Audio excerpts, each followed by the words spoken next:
2026년 4월 4일 토요일 말씀 묵상. 보라, 내가 새 일을 행하리니 이제 나타날 것이라 너희가 그것을 알지 못하겠느냐. 반드시 내가 광야의 길을 사막에 강을 내리니. 이사야 43장 19절 말씀.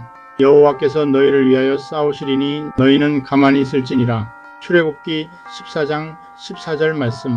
요셉이 시신을 가져다가 깨끗한 세마포로 싸서 바위 속에 판 자기 새 무덤에 넣어두고 큰 돌을 굴려 무덤 문에 두고, 시간이 거기 막달라 마리아와 다른 마리아가 무덤을 향하여 앉았더라. 마태복음 27장 59절에서 61절 말씀.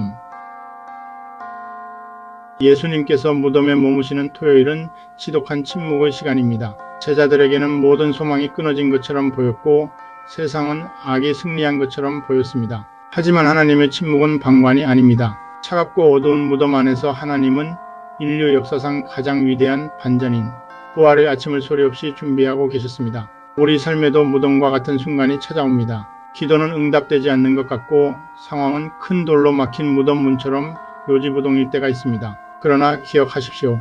무덤은 머무는 곳이지 끝이 아닙니다. 하나님의 일하심은 종종 우리의 시야가 닿지 않는 어둠 속에서 가장 활발하게 일어납니다. 침묵의 시간 속에서도 소망을 잃지 않게 하소서. 어둠의 무덤 뒤에 부활의 영광이 있음을 믿으며 제 삶의 막막한 상황 속에서도 신실하신 하나님을 끝까지 신뢰하며 인내하게 하소서. 겨울의 침묵 아래에서 봄의 생명이 준비되듯 하나님의 침묵 아래에서 우리의 기적은 자라나고 있습니다. Just as the life of spring is prepared beneath the silence of winter, our miracles are growing beneath God's silence. 그는 강포를 행하지 아니하였고 그의 입에 거짓이 없었으나 그의 무덤이 악인들과 함께 있었으며 그가 죽은 후에 부자와 함께 있었도다. 이사야 53장 9절 말씀.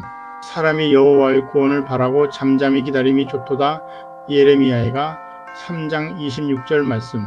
우리 주 예수 그리스도의 아버지 하나님을 찬송하리로다. 그의 많으신 긍휼대로 예수 그리스도를 죽은 자 가운데서 부활하게 하심으로 말미암아 우리를 거듭나게 하사 산 소망 있게 하시며. 베드로전서 1장 3절 말씀. 소망의 하나님이 모든 기쁨과 평강을 믿음 안에서 너희에게 충만하게 하사 성령의 능력으로 소망이 넘치게 하시기를 원하노라. 로마서 15장 13절 말씀. 여호와 니시. 아멘.